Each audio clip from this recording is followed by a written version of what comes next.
He was asked about it. John Lewis is lying in state in the U.S. Capitol. How do you think history will remember John Lewis? I don't know. I really don't know. I don't know. I don't know John Lewis.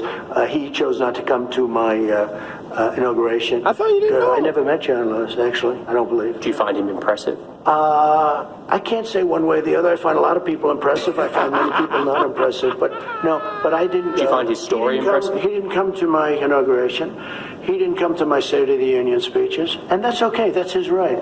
Nobody has done more for black Americans than I have. I understand. He should have come. I think he made a big mistake. But taking your relationship with him out of it, do you find his story impressive, what he's done for this country? He was a person that devoted a lot of energy and a lot of heart to civil rights, but there were many others also. There's a petition to rename the Edmund Pettus Bridge in Selma, Alabama as the John Lewis Bridge. Would you support that idea? I would have no objection to it if they'd like to do it. You can't even stop it anyway.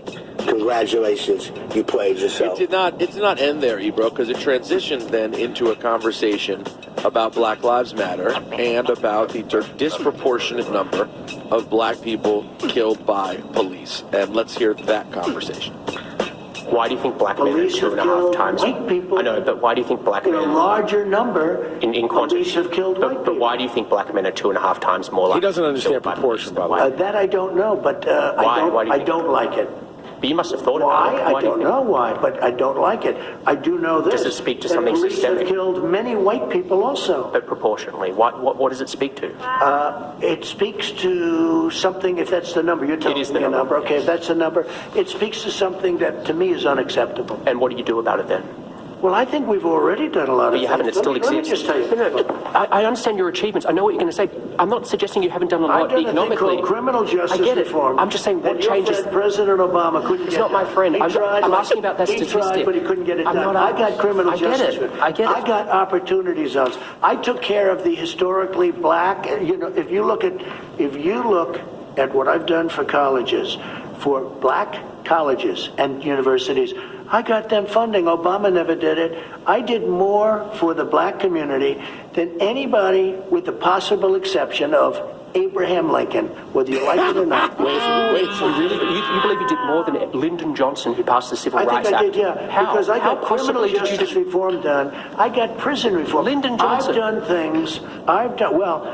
He passed the Civil Rights Act. How has it worked out? If you take a look at what Lyndon Johnson did. You think the Civil Rights Act was a mistake? How has it worked out? How has it worked out? Yo. Congratulations, you played yourself. Shout out to Jonathan Swan from Axios. That was the best interview I've seen with Trump. It was. He held him to it as best you. This is when I get so frustrated with our African American brothers and sisters because, they never, even when it's an African American person interviewing, anybody, there's never any contextualization like, real estate, property ownership, like farmland, what percentage of farmland African Americans own after more than 400 years of brutal chattel slavery, Jim Crow, mass incarceration, and all around discrimination when it comes to loans, when it comes to infrastructure. I mean, it's like, there's like YouTube channels where, all they do is just drive to black neighborhoods.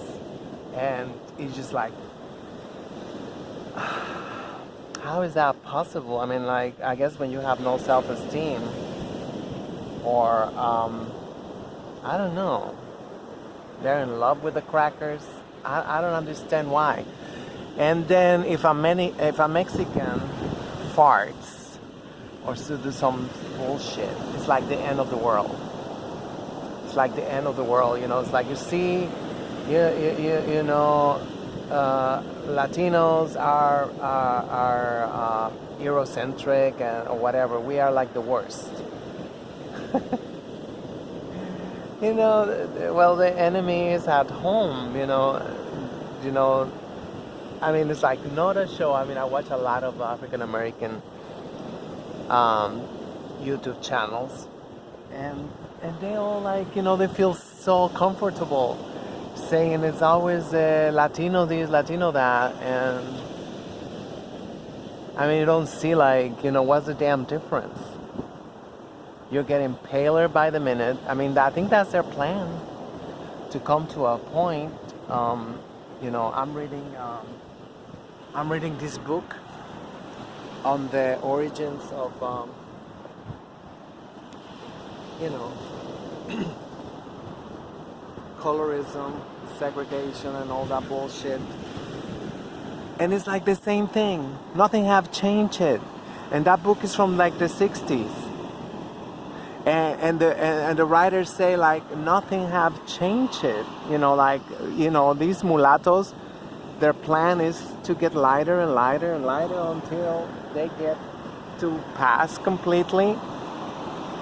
You know, I mean, because I guess they saw the Jewish doing it, you know, straightening their hair, having nose surgeries, changing the last names. But that's totally different. You know, that is totally different scenario. I'm like losing hope by the minute. I'm losing hope by the minute. The crazy thing is that they think they got time. They got time when, you know, I don't know what the crackers are brewing, but they're brewing something, and it's like, this is very uncharacteristic of them. You know, if you know a little bit about European history and the United Slaves,